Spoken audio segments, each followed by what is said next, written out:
আসসালামু আলাইকুম এভরিওয়ান। আজকে আমি আপনাদের সাথে পুরান ঢাকার মোরগ পোলাও রেসিপি শেয়ার করেছি।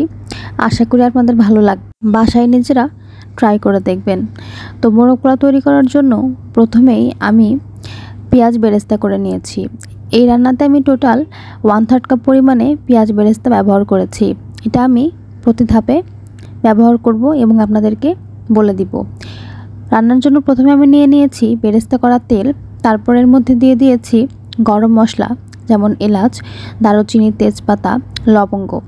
তারপরে 1-2 মিনিট ভেজে এর মধ্যে বাটা মশলা যেমন আদা বাটা, রসুন বাটা দিয়েছি 1 টেবিল চামচ করে। তারপরে 1 চা চামচ পরিমাণে সাদা গোলমরিচ গুঁড়া দিয়ে বাটা মশলাগুলোকে একটু ভেজে নিয়ে কাঁচা গন্ধ চলে গেলে এর মধ্যে দিয়েছি 1/2 টেবিল চামচ পরিমাণে কাঠবাদাম বাটা এবং 1/2 টেবিল চামচ পরিমাণে পেস্তা বাদাম বাটা। এখানে পেস্তা বাদামটা দেওয়ার চেষ্টা করবেন, এতে করে এর স্বাদ এবং গন্ধ দুটোই অনেক ভালো আসবে। তারপরে বাদামগুলোকে 1 থেকে 2 মিনিট ভেজে নিয়ে এর মধ্যে অল্প একটু পানি দিয়ে দিয়েছি, কারণ বাদাম খুব দ্রুত পুড়ে যায়। তারপরে এর মধ্যে দিয়ে দিয়েছি শুকনো মরিচ গুঁড়া। এখানে আপনারা যতটুকু ঝাল খেতে পছন্দ করেন ততটুকু দেবেন। আমি এখানে 1.5 চা চামচ পরিমাণে দিয়েছি। তারপরে এর মধ্যে দিয়েছি টক দই। আমি এখানে 1.5 টেবিল চামচ পরিমাণের মতো টক দই ব্যবহার করেছি। এই সব মশলাগুলোকে খুব ভালো করে কষিয়ে নিতে হবে এবং প্রথম থেকেই শেষ পর্যন্ত চুলার আঁচ মিডিয়াম লো থাকবে। সব মশলা এবং টক দই কষানোর পরে এর মধ্যে আমি দিয়ে দিয়েছি 1 টেবিল চামচ পরিমাণে টমেটো সস। তারপরে অল্প একটু পানি দিয়ে এর মধ্যে দিয়েছি 1 চা চামচ পরিমাণে জিরা গুঁড়া। এই সবগুলো উপকরণ ভালোভাবে মিশিয়ে নিয়ে করে রাখা 1/3 কাপ পরিমাণে বেরেস্তা থেকে 1 ভাগ দিয়ে দিয়েছি। এখন বেরেস্তা দেওয়ার পরে সব নেড়েচেড়ে এর মধ্যে মাংসগুলো দিয়ে দিয়েছি। আগে থেকে মাংসগুলো আমি ধুয়ে পরিষ্কার করে রেখেছিলাম। মনে রাখবেন, পুরো রান্নাটাতেই চুলার আঁচ থাকবে মিডিয়াম লোতে, বেশি আঁচে রান্না করা যাবে না। মাংসগুলোকে দিয়ে 1 থেকে 2 মিনিট নেড়েচেড়ে কষিয়ে নিয়ে এর মধ্যে দিয়ে দিয়েছি আমি 1 কাপ পরিমাণে গুঁড়া দুধ গুলে। এখানে গুঁড়া দুধটা দেওয়ার চেষ্টা করবেন, এতে করে টেস্ট অনেক ভালো আসবে। যখন ফুটে ওঠা শুরু করবে তখন এর মধ্যে দিয়ে দিয়েছি 1/2 টেবিল চামচ পরিমাণে বিরিয়ানি মশলা। এই মশলাটা আমি বাসায় তৈরি করেছি। এটা আমি সাধারণত চিকেন বিরিয়ানি বা মোরগ পোলাওয়ের ক্ষেত্রে ব্যবহার করে থাকি। আপনারা চাইলে আমি কোনো এক সময় এই মশলার রেসিপিটি শেয়ার করব আপনাদের সাথে। এরপরে এটিকে ঢেকে দিয়ে আমি 5 থেকে 10 মিনিট রান্না করে এর মধ্যে দিয়েছি কয়েকটা গোটা কাঁচামরিচ। তারপরে এটিকে আবারও ঢেকে আমি 3 থেকে 4 মিনিট রান্না করার পরে এর মধ্যে দিয়েছি লবণ। লবণ আমি এখনই খুব বেশি ব্যবহার করব না, প্রয়োজন হলে পরবর্তীতে আরও ব্যবহার করব।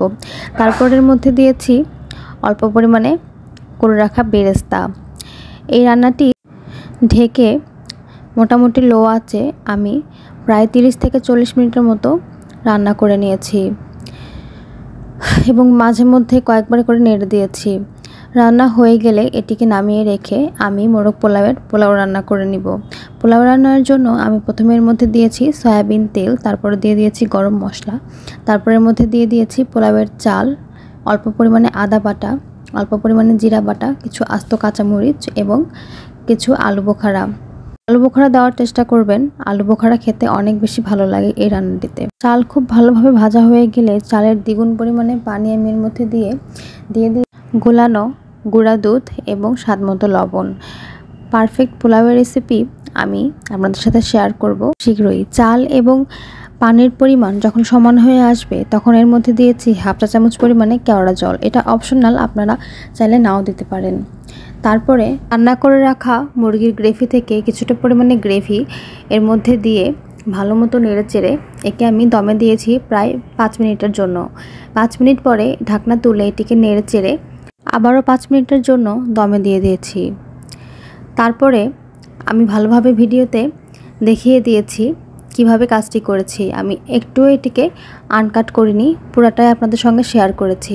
আমি পুরা পোলাও থেকে উপর থেকে কিছুটা পরিমাণে পোলাও তুলে তারপরে এটিকে সমানভাবে ছড়িয়ে দিয়ে রান্না করে রাখা মুরগি এবং গ্রেভি এর মধ্যে দিয়ে উপর থেকে তুলে রাখা বাকি পোলাওটি দিয়ে সমান করে দিয়ে তার উপরে কিছু বেরেস্তা এবং 1 টেবিল চামচ পরিমাণে ঘি চারপাশে ছড়িয়ে দিয়ে আরও 10 মিনিটের জন্য একদমই লো আঁচে দমে দিয়ে দিয়েছিলাম। 10 মিনিট পরে চুলা থেকে নামানোর পরে আমার মোরগ পোলাও দেখতে পাচ্ছেন যেমন ঝরঝরে হয়েছে, তেমন খেতেও কিন্তু অনেক বেশি মজা হয়েছিল। আশা করি এই রেসিপিতে বাসায় আপনারা সবাই ট্রাই করবেন এবং আশা করি আপনাদের অনেক বেশি ভালো লাগবে। ধন্যবাদ সবাইকে। ভালো লাগলে সবাই আমার পেজটিকে ফলো করে দিবেন এবং আমার পেজের সঙ্গেই থাকবেন।